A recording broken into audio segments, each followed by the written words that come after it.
داروں سے کب غافل و انجان رہتے ہیں کہ عبداروں سے کب غافل و انجان رہتے ہیں جب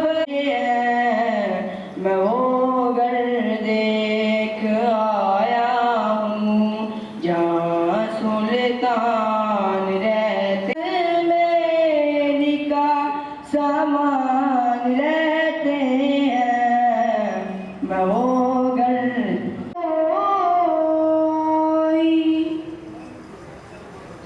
مدینے نہیں کوئی مدینے جیسا سفینے جیسا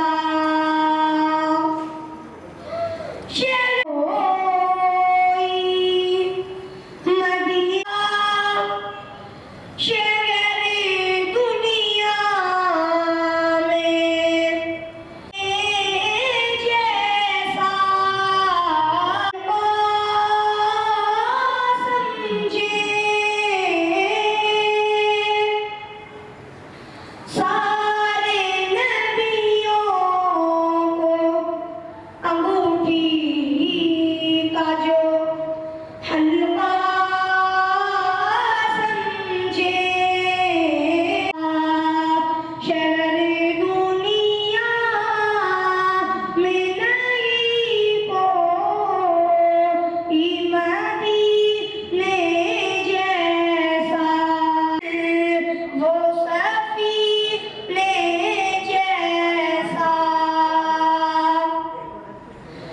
جو چمک ان کی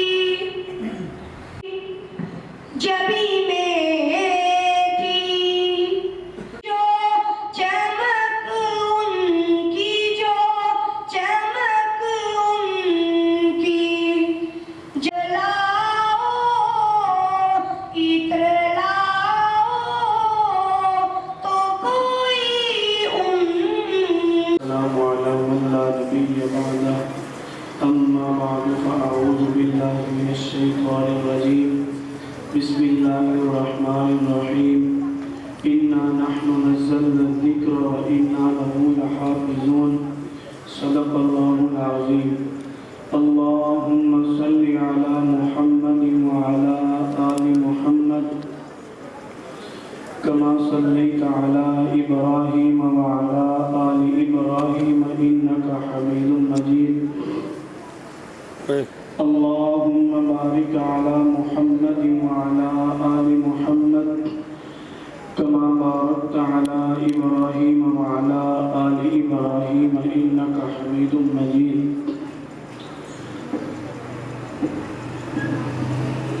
بحمد الله تعالى ہم سب کو اللہ تعالیٰ نے اس بابرکت مجلس کے اندر جمع ہونے کی توفیق عطا فرمائی۔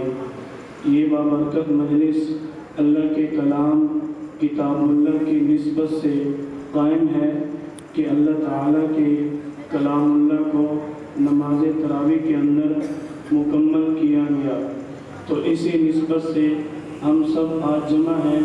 انتہائی مختصر بات پوری توجہ کے ساتھ آپ سمجھیں گے۔ سب سے پہلے اللہ تعالیٰ نے قرآن کریم کا خود تعارف فرمایا۔ نزول کے اعتبار سے اللہ تعالیٰ نے فرمایا کہ یہ قرآن ہماری طرف سے نازل کیا گیا، تنزیل من رب العالمین۔ اس کے ساتھ ہی اگلا سوال ہوتا ہے کہ اس قرآن کو اللہ تعالیٰ نے کس پر نازل کیا؟ اللہ تعالیٰ خود ہی اس کا جواب دیتے ہیں، تبارک الذی نزل الفرقان علی عبدی، کہ ہم نے اس قرآن کریم کو، اس فرقان عظیم کو اپنے بندے پر نازل کیا۔ اب وہ بندہ کون ہے؟ اللہ تعالیٰ فرماتے ہیں وَآمَنُوا بِمَا نُزِّلَ عَلَى مُحَمَّدٍ وَهُوَ الْحَقُّ مِنْ رَبِّهِمْ، وہ بندہ ہمارا پیارا پیغمبر محمد مصطفیٰ صلی اللہ علیہ وسلم ہے۔ اب اللہ نے اس قرآن کو آپ صلی اللہ علیہ وسلم پر نازل کر دیا۔ اس قرآن کو پڑھنے میں اللہ تعالیٰ نے 3 تقاضے پیش فرمائے۔ نمبر 1 کہ اس قرآن کو معمول کے ساتھ پڑھنا چاہیے۔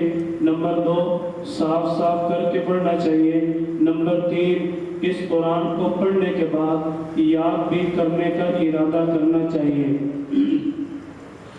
اللہ تعالیٰ نے قرآن کے تعارف کے بعد جو ہمیں تقاضا پیش فرمایا، اس تقاضا سے پہلے اللہ تعالیٰ نے چند آداب بیان فرمائے اس قرآن کریم کو پڑھنے کے۔ پہلا ادب اللہ تعالیٰ فرماتے ہیں لا یمسہ الا المطہرون، کہ اس قرآن کو تم ناپاکی کی حالت میں بے وضو ہاتھ نہیں لگا سکتے۔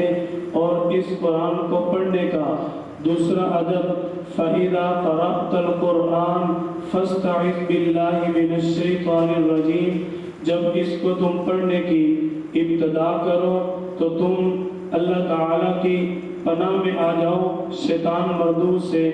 اس قرآن کو جب پڑھنا شروع کرو اس میں بھی اللہ تعالیٰ نے ایک ادب بیان فرمایا وَرَتِّلِ الْقُرْآنَ تَرْتِيلًا، کہ اس کو ٹھہر ٹھہر کر صاف صاف کر کے پڑھو۔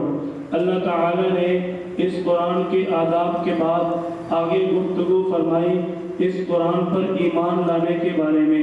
الَّذِينَ يُؤْمِنُونَ بِمَا أُنزِلَ إِلَيْكَ وَمَا أُنزِلَ مِن قَبْلِكَ، اللہ تعالیٰ نے فرمایا کہ تم اس قرآن پر ایمان لاؤ اور جو اس سے پہلے ہم نے کتابیں نازل فرمائی ان پر ایمان لاؤ۔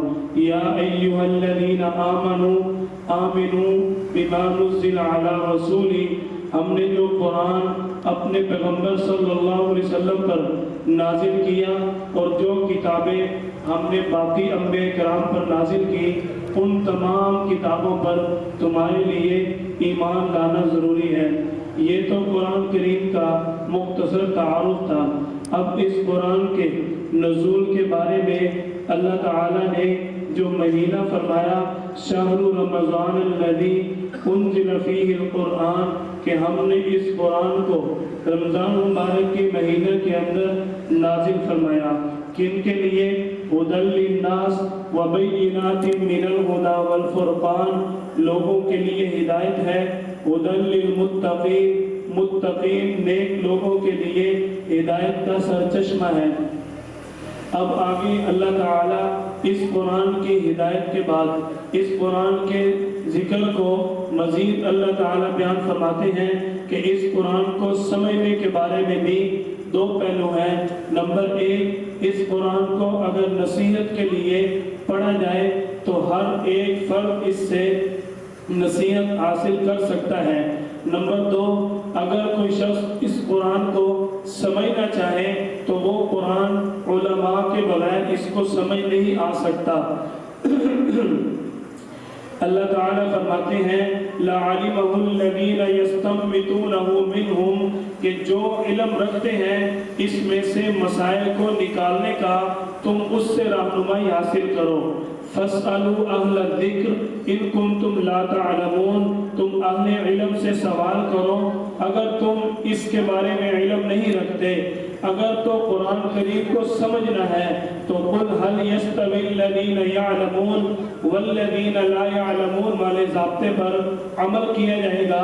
قرآن کو سمجھنے کے لیے علماء کے پاس آنا پڑے گا، قرآن کو سمجھ کر پڑھنے کے لیے قراء کرام کے پاس آنا پڑے گا، قرآن کو تجوید کے ساتھ پڑھنے کے لیے ماہرین قرآن کے پاس آنا پڑے گا۔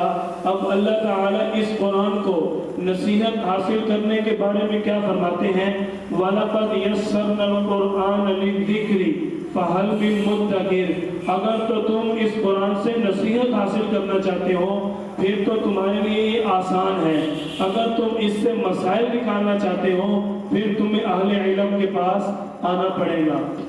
اب یہ میرے اللہ نے قرآن کریم کا مختصر سا تعارف کیا۔ اب اسی قرآن کریم کے اندر اللہ تعالیٰ نے ہم سے بھی گفتگو فرمائی۔ اللہ تعالیٰ نے 88 مرتبہ قرآن کے اندر ہمیں مخاطب کر کے پکارا یا ایھا الذین آمنوا، اے ایمان والو۔ اللہ تعالیٰ نے بارہا دفعہ ہمیں دنیا کے اندر زندگی گزارنے کے معاملات کے اندر، رہن سہن اور لین دین کے معاملات میں ہمیں آسان کر کے میرے اللہ نے بیان فرمایا۔ جب سب کچھ میرے اللہ نے ہمیں بیان کر دیا، پھر اللہ نے اس کلام کے ذریعے ہمیں یہ بھی پیغام دیا کہ میں نے یہ کلام تمہارے لیے اتارا، یہ کلام اس چیز کا اظہار کر رہا ہے، تم تک یہ پیغام پہنچا رہا ہے کہ ہم نے تمہارے لیے اس دنیا کے اندر نعمتیں اتاری۔ اللہ تعالیٰ فرماتے ہیں وَإِلَى الْجِبَالِ كَيْفَ نُصِبَتْ، ہم نے پہاڑ تمہارے لیے لگائے، وَإِلَى الْأَرْضِ كَيْفَ سُطِحَتْ، ہم نے زمین تمہارے لیے بچھائی ہے، أَفَلَا يَنظُرُونَ إِلَى الْإِبِلِ كَيْفَ خُلِقَتْ، تم دیکھتے نہیں ہو میں نے اونٹ کو کیسے پیدا کیا ہے۔ اللہ تعالیٰ نے بارہا دفعہ ہمارے ساتھ ان چیزوں کا اظہار کیا۔ وَجَعَلْنَا اللَّيْلَ لِبَاسًا، رات کو میں نے تمہارے لیے بنایا ہے، وَجَعَلْنَا النَّهَارَ مَعَاشًا، دن کو تمہارے لیے ذریعہ معاش بنایا ہے، وَجَعَلْنَا نَوْمَكُمْ سُبَاتًا، تم رات کو نیند کرتے ہو، آرام کرتے ہو، یہ رات تمہارے آرام کے لیے بنائی۔ اب اللہ تعالی نے جو ہمیں رشتے اور تعلقات عطا فرمائے، اس کا بھی میرے اللہ نے اظہار کیا۔ وَمِنْ آیَاتِهِ أَنْ خَلَقَ لَكُمْ أَزْوَاجًا لِتَسْكُنُوا إِلَيْهَا، اللہ تعالیٰ فرماتے ہیں کہ میں نے تمہارے درمیان میاں اور بیوی کا، خاوند کا اور بیوی کا جو آپس میں رشتہ جوڑ دیا، یہ اس لیے ہے کہ تم آپس میں سکون حاصل کرو۔ اور یہ رشتہ کتنا عظیم رشتہ ہے، اللہ تعالیٰ فرماتے ہیں کہ من آیاتہ، یہ میری نشانیوں میں سے ایک رشتہ ہے۔ اب اللہ تعالیٰ اس رشتے کو جوڑتے ہیں، آگے انسان کی تخلیق کا ذکر ہے۔ اللہ تعالیٰ فرماتے ہیں خلق من ماء دافق، میں نے انسان کو اچھل کر آنے والے ایک گندے قطرے سے پیدا کیا۔ ثم جعلناه نطفة فی قرار مکین، ہم نے اس قطرے کو ایک جگہ پر ٹھہرایا، بحفاظت ہم نے وہاں پر اس کو جگہ دی۔ ثم خلقنا النطفة علقا، ہم نے اس نطفے سے ذریعے آگے تمہیں پیدا کرنے کی ابتدا کی۔ سب سے پہلے ہم نے ایک لوتھڑا بنایا، فخلقنا العلقة مضغة، ہم نے اس لوتھڑے کے بعد آگے ایک گوشت کا ٹکڑا بنا دیا، فخلقنا المضغة عظاما، اس گوشت کو ہڈیوں کے ساتھ جوڑ دیا، فکسونا العظام لحما، ہم نے ان ہڈیوں کے اوپر پھر گوشت چڑھا دیا، فکسونا العظام لحما ثم انشأناه خلقا آخر۔ اللہ تعالیٰ فرماتے ہیں تیرا رب اس طرح ہر بار پیدا کر سکتا ہے، فتبارک اللہ احسن الخالقین، اور تیرا رب واقعتاً بہت ہی خوبصورت پیدا کرنے والا ہے۔ اللہ تعالیٰ نے آسمان کی تخلیق کی بات کی، الحمدللہ رب العالمین، یہیں پر اللہ نے اکتفا کیا۔ اللہ تعالیٰ نے زمین کی تخلیق کی بات فرمائی، الحمدللہ رب العالمین، یہیں پر اللہ نے اکتفا کیا۔ اللہ تعالیٰ نے درختوں کی، زمین، آسمان، چرند پرند، چوپائے، جو بھی اللہ نے انسان کے لیے بنایا، سب کا ذکر کیا، لیکن اللہ تعالیٰ نے اپنی تخلیق پر اپنے آپ کا اظہار نہیں کیا، لیکن جب انسان کی تخلیق کی بات آئی، میرے اللہ نے خود فرمایا کہ احسن الخالقین، تیرا اللہ بہت ہی خوبصورت اور اعلیٰ پیدا کرنے والا ہے۔ اللہ تعالیٰ نے جب یہ پیدا کیا اپنے آپ کو، میرے اللہ نے بابرکت فرمایا، میرے اللہ نے فرمایا کہ دیکھو تیرا اللہ کتنا بڑا اللہ ہے۔ وَلَوْ أَنَّ مَا فِي الْأَرْضِ مِن شَجَرَةٍ أَقْلَامٍ، اس کائنات کے اندر جتنے بھی درخت ہیں، ان سارے درختوں کی تم کلمے بنا لو، ان کلمے بنانے کے بعد وَالْبَحْرُ يَمُدُّهُ مِن بَعْدِ، جتنے بھی اس کائنات کے اندر سمندر ہیں، ان سارے سمندروں کی تم سیاہی بنا لو، تم سارے انسانیت مل کر ایک اللہ کی تعریف لکھنی شروع کر دو، ما نفدت کلمات اللہ، تم اس اللہ کی تعریف نہیں لکھ سکتے۔ اللہ تعالیٰ نے اس سے آگے گفتگو فرمائی اپنے بندے کے ساتھ کہ جب میں اتنا بڑا اللہ ہوں تو میرا بندہ تو میری طرف آنا۔ اللہ تعالیٰ فرماتے ہیں واللہ احق ان تخشا، اور میرا بندہ میں اس چیز کا حق رکھتا ہوں کہ تم مجھ سے ڈر۔ والذین آمنوا اشد حبا للہ، اہل ایمان کی یہ صفت ہے کہ وہ اللہ تعالیٰ کے ساتھ محبت کرتے ہیں۔ جب اللہ نے اپنی تخلیق کا بھی اظہار کیا، ہمیں جو پیغام دیا اس پیغام کا بھی اظہار کر دیا، دنیا کے اندر جو زندگی گزارنی ہے اس کا بھی میرے اللہ نے اظہار کر دیا۔ ان الذین کفروا من اہل الکتاب والمشرکین فی نار جہنم خالدین فیہا اولئک ہم شر البریہ، جو برے اعمال کریں گے، اللہ کا انکار کریں گے، ان کے لیے برا ٹھکانہ ہے۔ ان الذین آمنوا وعملوا الصالحات، جو نیک اعمال کریں گے، اولئک ہم خیر البریہ، ان کے لیے اللہ تعالیٰ نے اچھا ٹھکانہ بنایا۔ ان الذین آمنوا وعملوا الصالحات جنات تجری، جنت ہے، بہتی ہوئی نہریں ہیں۔ میرے اللہ نے یہ سب کچھ کس کے لیے بنایا؟ ہمارے لیے بنایا۔ اب اللہ نے سب کچھ بنا بھی دیا، بتا بھی دیا، سمجھا بھی دیا، دکھا بھی دیا، پہنچا بھی دیا۔ جب سب کچھ ہمارے سامنے ہے، اگر پھر بھی ہم نہیں مانے، میرے اللہ نے پھر مثال دی۔ اللہ تعالیٰ نے فرمایا وَإِلَىٰ عَادٍ أَخَاهُمْ هُودًا، قوم عاد کا حال دیکھو نا، جنہوں نے میری بات نہیں مانی۔ وَإِلَىٰ ثَمُودَ أَخَاهُمْ صَالِحًا، اس قوم سمود کو دیکھو جنہوں نے میری بات نہیں مانی، کیسے میں ان کو تباہ کر دیا۔ ایک چیز نے پوری قوم کو ان کے منہ گرا کے رکھ دیا۔ وَإِلَىٰ مَدْيَنَ أَخَاهُمْ شُعَيْبًا، اگر ایک قوم نے ہمارے پیغمبر شعیب علیہ السلام کی بات نہیں مانی، ہم نے کس طرح ان کو فنا کر کے رکھ دیا۔ نوح علیہ السلام کی قوم ہے، نوح علیہ السلام 950 سال دعوت کا سلسلہ جاری رکھتے ہیں۔ اللہ تعالیٰ آخر میں پوچھتے ہیں اے ہمارا پیارا نوح، تو کیا کہتا ہے؟ تیری قوم نے تیرے ساتھ کیا کیا؟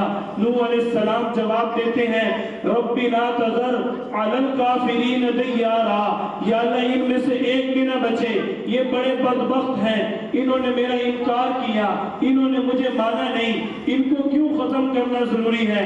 انک ان تذرہم یضلوا عبادک ولا یلدوا الا فاجرا کفارا، اگر یہ زندہ رہے ان کی نسلیں بھی گناہگار ہوں گی، سارے کے سارے آنے والے دنیا میں کافر پیدا ہوں گے۔ دیکھو اللہ تعالیٰ نے ہمیں سمجھانے کے بعد مثال بھی دے دی کہ میرے بندو یہ دیکھ لو، اگر تو تم میری میں اکتفا کیا۔ اللہ تعالیٰ نے زمین کی تخلیق کی بات فرمائی، الحمدللہ رب العالمین، یہیں پر اللہ نے اکتفا کیا۔ اللہ تعالیٰ نے درختوں کی، زمین، آسمان، چرند پرند، چوپائے، جو بھی اللہ نے انسان کے لیے بنایا سب کا ذکر کیا، لیکن اللہ تعالیٰ نے اپنی تخلیق پر اپنے آپ کا اظہار نہیں کیا۔ لیکن جب انسان کی تخلیق کی بات آئی، میرے اللہ نے خود فرمایا کہ احسن الخالقین، تیرا اللہ بہت ہی خوبصورت اور اعلیٰ پیدا کرنے والا ہے۔ اللہ تعالیٰ نے جب یہ پیدا کیا اپنے آپ کو، میرے اللہ نے بابرکت فرمایا، میرے اللہ نے فرمایا کہ دیکھو تیرا اللہ کتنا بڑا اللہ ہے۔ وَلَوْ أَنَّ مَا فِي الْأَرْضِ مِن شَجَرَةٍ أَقْلَامٍ، اس کائنات کے اندر جتنے بھی درخت ہیں، ان سارے درختوں کی تم کلمے بنا لو، ان کلمے بنانے کے بعد وَالْبَحْرُ يَمُدُّهُ مِن بَعْدِ، جتنے بھی اس کائنات کے اندر سمندر ہیں، ان سارے سمندروں کی تم سیاہی بنا لو، تم سارے انسانیت مل کر ایک اللہ کی تعریف لکھنی شروع کر دو، ما نفدت کلمات اللہ، تم اس اللہ کی تعریف نہیں لکھ سکتے۔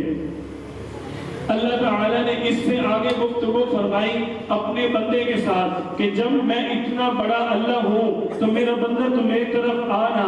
اللہ تعالیٰ فرماتے ہیں واللہ احق ان تخشا، اور میرا بندہ میں اس چیز کا حق رکھتا ہوں کہ تو مجھ سے ڈر۔ والذین آمنوا اشد حبا للہ، اہل ایمان کی یہ صفت ہے کہ وہ اللہ تعالیٰ کے ساتھ محبت کرتے ہیں۔ جب اللہ نے اپنی تخلیق کا بھی اظہار کیا، ہمیں جو پیغام دیا اس پیغام کا بھی اظہار کر دیا، دنیا کے اندر جو زندگی گزارنی ہے اس کا بھی میرے اللہ نے اظہار کر دیا۔ ان الذین کفروا من اہل الکتاب والمشرکین فی نار جہنم خالدین فیہا اولئک ہم شر البریہ، جو برے اعمال کریں گے، اللہ کا انکار کریں گے، ان کے لیے برا ٹھکانہ ہے۔ ان الذین آمنوا وعملوا الصالحات، جو نیک اعمال کریں گے، اولئک ہم خیر البریہ، ان کے لیے اللہ تعالیٰ نے اچھا ٹھکانہ بنایا۔ ان الذین آمنوا وعملوا الصالحات جنات تجری، جنت ہے، بہتی ہوئی نہریں ہیں۔ میرے اللہ نے یہ سب کچھ کس کے لیے بنایا؟ ہمارے لیے بنایا۔ اب اللہ نے سب کچھ بنا بھی دیا، بتا بھی دیا، سمجھا بھی دیا، دکھا بھی دیا، پہنچا بھی دیا۔ جب سب کچھ ہمارے سامنے ہے، اگر پھر بھی ہم نہیں مانے، میرے اللہ نے پھر مثال دی۔ اللہ تعالیٰ نے فرمایا وَإِلَىٰ عَادٍ أَخَاهُمْ هُودًا، قوم عاد کا حال دیکھو نا، جنہوں نے میری بات نہیں مانی۔ وَإِلَىٰ ثَمُودَ أَخَاهُمْ صَالِحًا، اس قوم سمود کو دیکھو جنہوں نے میری بات نہیں مانی، کیسے میں ان کو تباہ کر دیا۔ ایک چیخ نے پوری قوم کو ان کے منہ گرا کے رکھ دیا۔ وَإِلَىٰ مَدْيَنَ أَخَاهُمْ شُعَيْبًا، اگر ایک قوم نے ہمارے پیغمبر شعیب علیہ السلام کی بات نہیں مانی، ہم نے کس طرح ان کو فنا کر کے رکھ دیا۔ نوح علیہ السلام کی قوم ہے، نوح علیہ السلام 950 سال دعوت کا سلسلہ جاری رکھتے ہیں۔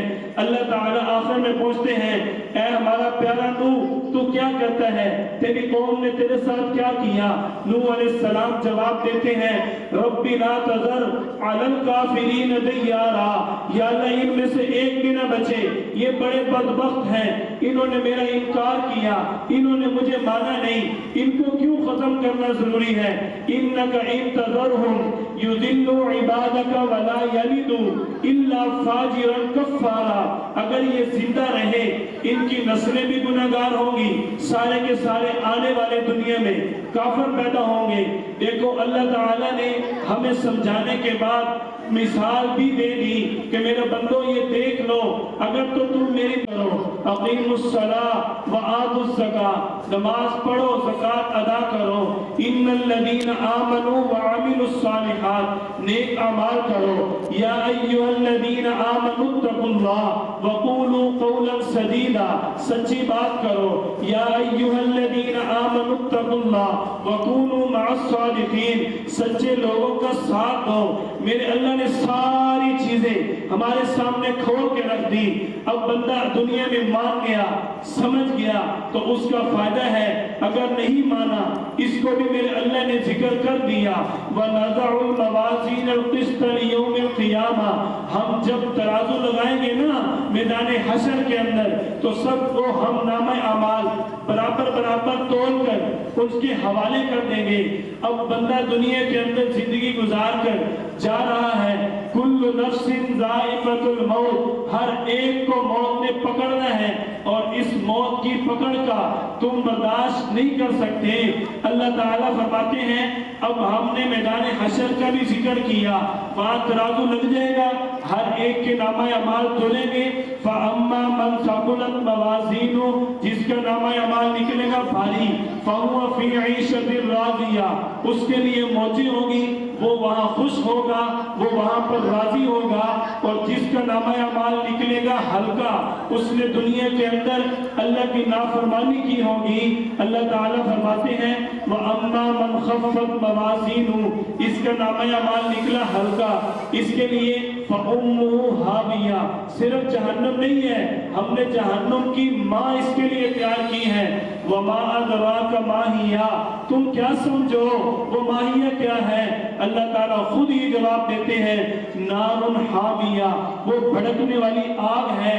دیکھو اللہ تعالیٰ وہاں اعلان کریں گے اقرأ کتابک، لو جی اپنا نامہ اعمال پڑھ لو، کفا بنفسک اليوم علیک حسیبا، آپ کا پورا حساب کتاب ہم نے آپ کے حوالے کر دیا۔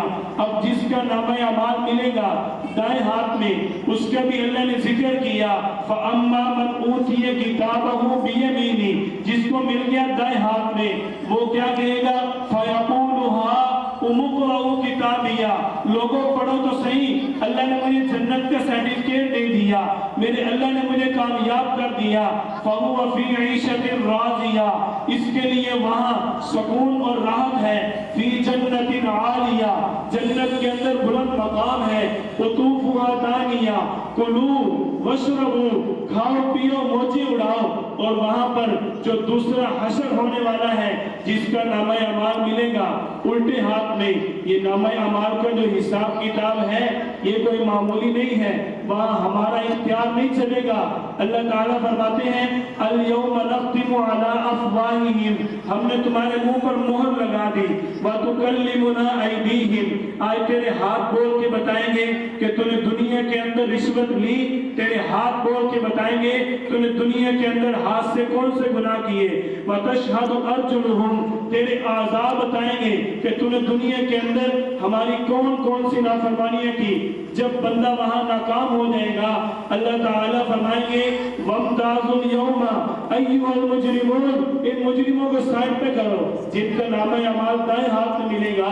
ان کے لیے سلام قولا من رب الرحیم اللہ کی طرف سے سلام ہے فرشتوں کی سلامتیاں ان کے لیے جن کا نامہ اعمال الٹے ہاتھ میں مل گیا اللہ تعالیٰ فرماتے ہیں وَأَمَّا مَنْ أُوتِيَ كِتَابَهُ بِشِمَالِهِ الٹے ہاتھ میں نامہ اعمال آ گیا فَيَقُولُ يَا لَيْتَنِي لَمْ أُوتَ كِتَابِيَا یہ بندہ کہے گا کاش میرا نامہ اعمال مجھے ملتا ہی نہ وَلَمْ أَدْرِ مَا حِسَابِيَا میں جانتا ہی نہ میں نے دنیا میں کیا کیا میں مانتا ہی نہ میں دیکھتا ہی نہ مجھے علم ہی نہ ہوتا کہ میں نے دنیا میں کیا زندگی گزاری اسی سوچ میں کھڑا ہوگا اللہ تعالیٰ فرشتوں کو حکم دیں گے خذوہ پکڑ لو اس کو فغلوہ ڈال دو جہنم میں دیکھو میرے بھائیوں دنیا کے اندر اللہ نے ہمیں وقت دیا آج ہمارے پاس وقت ہے اگر تو ہم اللہ کی مانیں گے ہمارے گھر میں بھی سکون کاروبار میں بھی سکون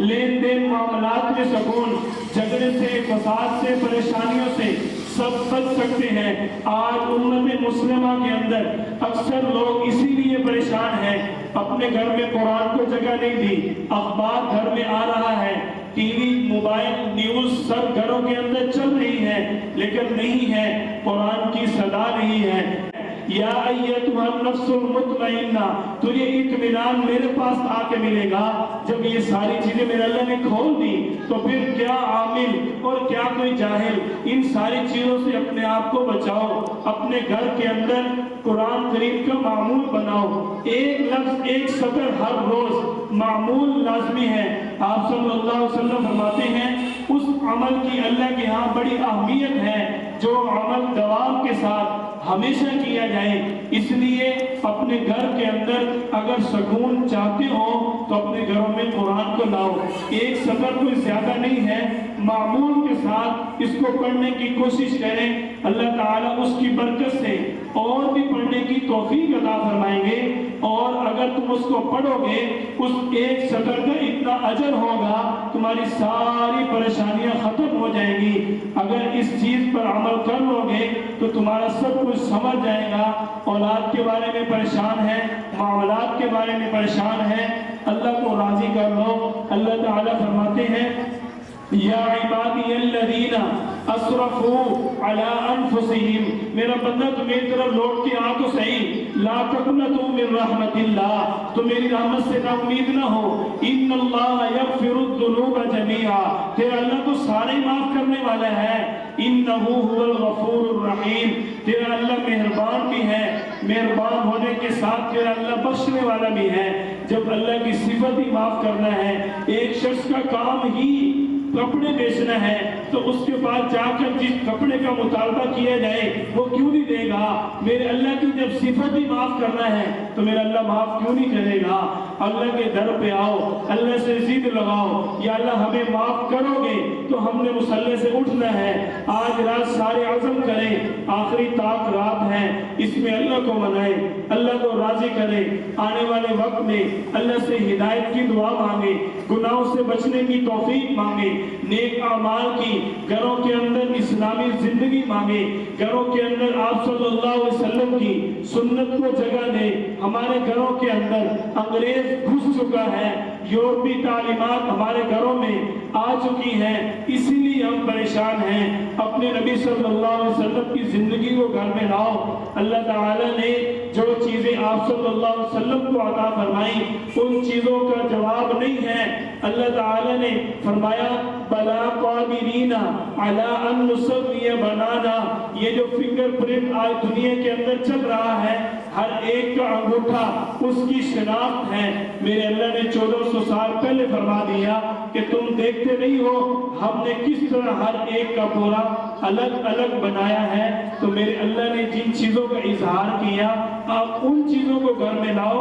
انگریز کی تحقیق کچھ نہیں ہے، سائنسدان کی تحقیق کچھ نہیں ہے، میرے اللہ کی تحقیق بڑی باکمال ہے۔ اللہ تعالیٰ نے 1400 سال پہلے فرمایا مرج البحرین یلتقیان، ایک جگہ پر دو سمندر اکٹھے ہو جاتے ہیں۔ آج سائنسدان اس تحقیق پہ پہنچے کہ واقعتاً دنیا میں ایک جگہ پر سمندر اکٹھے ہوتے ہیں۔ دیکھو آپ اس طرف آؤ جو حقیقت ہے۔ اگر ہمیں ڈاکٹر کہہ دے کہ آپ کم کھایا کرو، ورزش کیا کرو، ہم کہتے ہیں ڈاکٹر بڑا اچھا ہے۔ اگر ہم آپ صلی اللہ علیہ وسلم کی سنت مولوی صاحب سے سن لیں، اور مولوی صاحب نے تو فری میں بتائی نا، کوئی گل نہیں، یہ ویلیو ہی کوئی نہیں۔ مولوی صاحب کی بات کی ویلیو اس لیے نہیں ہے، ہمیں اپنے نبی کے ساتھ نام کی محبت ہے، اس طرف آنے کی ضرورت ہے۔ جب میرے نبی نے فرمایا کم کھاؤ تمہاری صحت ہے، اس وقت ہمیں یقین نہیں آیا۔ جب ڈاکٹر نے کہہ دیا ہم نے کہا یہ ڈاکٹر بڑا اچھا ہے۔ جب ہمارے گھر کے اندر اس طرح کے معاملات شروع ہوئے کہ سنت کو ترک کر دیا، ہم اپنے گھروں کے اندر جاتے ہیں نا، ہمارا معمول کیا ہے؟ گھر میں داخل ہو رہے سارے دیندار ہیں، 5 وقت میں نمازی ہیں، وقت لگاتے ہیں، دین کو بھی وقت دیتے ہیں، لمبے لمبے نفل پڑھتے ہیں، عبادات کرتے ہیں، لیکن جب گھر میں جاتے ہیں، گھر جاتے ہوئے سب سے پہلے ذہن کے اندر اتنا بڑا غرور اور تکبر ہوتا ہے کہ میں کمائی کر کے آیا ہوں، میں جو گھر میں آیا ہوں میرا استقبال ہونا چاہیے۔ تو گھر کا محسن تھا، تو اپنے گھر کا محسن ہے، تو کس لیے محنت کر رہا ہے؟ تیرے گھر کے اندر سکون آ جائے۔ اگر سکون چاہتا ہے تو اپنے نبی کی تعلیمات کو اپناؤ نا، گھر میں داخل ہو کر سلام کریں، سنت کے مطابق مسکراتے ہوئے گھر میں جائیں، اپنے بیوی بچوں کا حال پوچھیں، اپنے والدین کا حال پوچھیں۔ ہم گھر میں جاتے بعد میں ہیں، لے آ کپڑے کہاں ہیں، لے آ روٹی کہاں ہے، آرڈر ہی ختم نہیں۔ ہم نے ہماری طرح انسان بن کے زندگی گزاری ہے، تمام معاملات موجود ہیں، کھانا پینا، سونا جاگنا، لینا دینا، رہنا سہنا، آنا جانا، تمام معاملات آپ صلی اللہ علیہ وسلم کی سنت ہدایات احادیث کے اندر موجود ہیں۔ پڑھو تو صحیح، آؤ تو صحیح، زندگی بہار بن جائے گی، گھروں میں سکون آ جائے گا، تعلقات میں بہتری آ جائے گی، جھگڑوں میں خاتمے آ جائیں گے۔ ان چیزوں کو دیکھنے کی ضرورت ہے۔ آپ حضرات سے گزارش ہے، اپیل ہے، منت ہے، التماس ہے، ریکویسٹ ہے، اس چیز کو عمل میں لائیں کہ اپنے اللہ کو آج راضی کرنا ہے، اور آئندہ اپنے گھر کے اندر قرآن کی صدائیں بلند کرنی ہے، اور اپنے گھروں کے اندر اپنے نبی والی تعلیمات لے کر آنی ہے۔ آخری بات مثال پیش کر کے اپنی بات کو ختم کرتا ہوں۔ ایک واقعہ ہے، میرے پاس ایک بچہ آیا، اس کے ہاتھ میں ایک ناول تھا، اس کے اندر قصے کہانیاں نہیں ہوتی، جنوں والی، بھوت والی قصے کہانیاں۔ وہ بچہ لے کے آیا اور میں نے اس کے ہاتھ میں دیکھا، میں نے کہا بیٹا یہ آپ کس لیے پڑھ رہے ہو؟ آپ اس لیے پڑھ رہے ہو نا، اس کے اندر جادوئی واقعات ہیں کہ اس کے اندر کمال حیران کن باتیں ہیں۔ میرے نبی کا ذرا معراج والا واقعہ دیکھو نا، میرے نبی کا ذرا ہجرت والا واقعہ پڑھو نا۔ آپ صلی اللہ علیہ وسلم کو اللہ تعالیٰ نے حکم دیا آپ وہاں سے نکلیں، اپنے گھر سے نکلیں، دشمن کی کیا ضرورت ہے، آپ کو دیکھ جائیں، ہمارا کام ہے آپ کو غائب کرنا۔ آپ ان کی طرف ایک خاک مٹھی پھینک دیں، فَأَغْشَيْنَاهُمْ فَهُمْ لَا يُبْصِرُونَ، پڑھتے جاؤ، دشمن کے سامنے آپ گزر جاؤ گے، وہ آپ کو دیکھ نہیں سکے گا۔ اپنے بچوں کو یہ پڑھاؤ نا، کیا کمال نہیں ہے؟ میرا نبی دشمن کے سامنے نکل آیا، دشمن دیکھ نہ سکا۔ دشمنوں کو جب کسی نے آ کر بتایا، انہوں نے اپنے سروں پر دیکھا، سب کے سروں پر خاک پڑی ہوئی تھی، ان کے سروں پر خاک نے اللہ نے ڈال دی، ان کو پتہ ہی نہیں چلا۔ آپ صلی اللہ علیہ وسلم آگے چلیے، صدیق اکبر رضی اللہ تعالیٰ عنہ کے دروازے پر آئے، ابھی دروازہ کھٹکھٹایا نہیں، دروازہ خود ہی صدیق اکبر نے کھول دیا۔ آپ صلی اللہ علیہ وسلم فرماتے ہیں، ابو بکر میں نے تو دروازہ نہیں کھٹکھٹایا۔ صدیق اکبر رضی اللہ تعالیٰ عنہ عرض کرتے، یا رسول اللہ، جب سے آپ نے ہجرت والی بات کا اظہار کیا، اس دن سے لے کر آج تک میں ہر رات ہر دن آپ کا انتظار کرتا ہوں، اور آپ جہاں سے گزرتے ہیں ہمیں یہ احساس ہو جاتا ہے ہمارا نبی یہاں سے گزر رہا ہے۔ آپ جب آئے میں نے آپ کو محسوس کیا، میں نے آپ کے لیے دروازہ کھول دیا۔ جادو کے ذریعے، مشین کے ذریعے دروازہ کھولنا کمال نہیں ہے۔ دلوں کے دروازے کھولو، دلوں میں محبت پیدا کرو، یوں دروازے کھولیں، اللہ کی رحمت کے دروازے کھل جائیں گے۔ آپ صلی اللہ علیہ وسلم آگے چلے، غار کے اندر پہنچے۔ اب غار کے اندر دشمن آپ صلی اللہ علیہ وسلم کو تلاش کرتا ہوا آ گیا۔ اب اللہ کے حکم سے مکڑی نے جالا تن دیا۔ میرا اللہ یہ بتانا چاہتا تھا کہ مکڑی کے جالے کی کیا حیثیت ہے۔ جب ہماری قدرت مکڑی کا جالا ہو تو وہ دنیا کی ہر طاقت کے آگے بہت بڑی دیوار ہے۔ اللہ نے مکڑی کا جالا تنوایا، کیا وہ کمال نہیں ہے؟ کیا اس واقعے کے اندر حیرت انگیز باتیں نہیں ہیں؟ آپ صلی اللہ علیہ وسلم اس غار سے نکلے، مدینہ جانے لگے تو آپ کو ڈھونڈتے ہوئے ایک کافر جو ابھی تک مسلمان نہیں ہوئے، حضرت سراقہ بن مالک رضی اللہ تعالیٰ عنہ پہنچے۔ اللہ تعالیٰ سے آپ صلی اللہ علیہ وسلم نے فوراً بددعا کی کہ اس کے گھوڑے کے پاؤں زمین میں دھنسا دو۔ فوراً اس کا گھوڑا زمین میں دھنس گیا۔ کیا اس واقعے کے اندر تعجب نہیں ہے؟ حضرت سراقہ بن مالک رضی اللہ تعالیٰ عنہ نے صدا دی، یا رسول اللہ میں نے آپ کو پہلے نہیں دیکھا، آپ کو پہلی بار دیکھا ہے، آپ اتنے خوبصورت ہیں، اگر میں نے آپ کو پہلے دیکھا ہوتا میں آپ پر ضرور ایمان لے آتا، مجھے معاف کر دیں، میں ایمان لے آتا ہوں۔ آپ صلی اللہ علیہ وسلم نے اللہ سے دعا کی، ان کا گھوڑا زمین سے نکل کر زمین پر کھڑا ہو گیا۔ کیا اس واقعے کے اندر تعجب نہیں ہے؟ اپنے بچوں کو سیرت پڑھاؤ، اپنے بچوں کو اپنے نبی کی زندگی پڑھاؤ۔ آپ صلی اللہ علیہ وسلم یہاں سے نکلے، مدینہ جا رہے ہیں، راستے میں ام معبد رضی اللہ تعالیٰ عنہ کا گھر آیا۔ آپ صلی اللہ علیہ وسلم نے دیکھا ایک بیمار بکری کھڑی ہے، فرمایا کہ ہمیں دودھ چاہیے، ہمیں بھوک لگی ہے۔ کہنے لگی اس بیمار بکری سے کیا نکالو گے؟ آپ صلی اللہ علیہ وسلم نے فرمایا تم اجازت دو، اس سے نکالنا میرے اللہ کا کام۔ اندر محبت بھی ہے۔ آپ صلی اللہ علیہ وسلم غار کے، آپ صلی اللہ علیہ وسلم جھونپڑی میں دعا مانگ رہے ہیں، غار میں بھی صدیق اکبر نے محبت کی داستان قائم کر دی۔ واقعات میں محبت بھی ہے، الفت بھی ہے، بہادری بھی ہے، تعجب بھی ہے۔ ان چیزوں پر اپنے بچوں کو لاؤ، خود بھی ان چیزوں پر آؤ، اپنے نبی صلی اللہ علیہ وسلم کی سیرت پڑھو نا، میرے اللہ نے کس اپنے نبی کی مدد کی اور مدد کر کے دکھائی۔ اسلام بڑا عظیم مذہب ہے، اسلام بڑی شان والا مذہب ہے، اسلام بڑا اعلیٰ مسلک اور مذہب ہے۔ اس پر خود بھی آؤ اور صحیح آؤ، لیتفقہوا فی الدین کے مطابق آؤ، دین کو سمجھ کر اس کے مطابق رہو، دین کے ساتھ دو نمبری نہ کرو، اللہ کو دھوکہ نہ دو، اللہ کے حبیب کو دھوکہ نہ دو۔ دل میں محبت میرے ساتھ میرے نبی کی ہے اور نعرے ہمارے یورپ کے ہیں، اور یہ ٹیکنالوجی نے کمال کر دیا، میرے نبی کی سنت ہم نے اپنائی نہیں ہے، اس کو اپناؤ، اللہ کو راضی کرو، اللہ کو مناؤ۔ آج عزم کرو، ہم پکی توبہ کریں گے، اپنے اللہ کو منا کے مصلی سے اٹھیں گے۔ اللہ تعالیٰ فرماتے ہیں اَمَّن يُجِيبُ الْمُضْطَرَّ إِذَا دَعَاهُ، میرا بندہ تو ایک آنسو بہا دینا، جو لینا چاہتا ہے تو لے لے، صرف مجھے رو کے دکھا دے۔ اپنے بندے اللہ کو راضی کرو، ہم تو کمزور ہیں، اللہ بڑا طاقتور ہے۔ اللہ تعالیٰ ہم سب کو ان باتوں کو یاد رکھنے کی اور ان پر عمل کرنے کی، ہمیشہ گناہوں سے بچ کر نیک اعمال کرنے کی توفیق عطا فرمائے۔ وآخر دعوانا الحمدللہ رب العالمین۔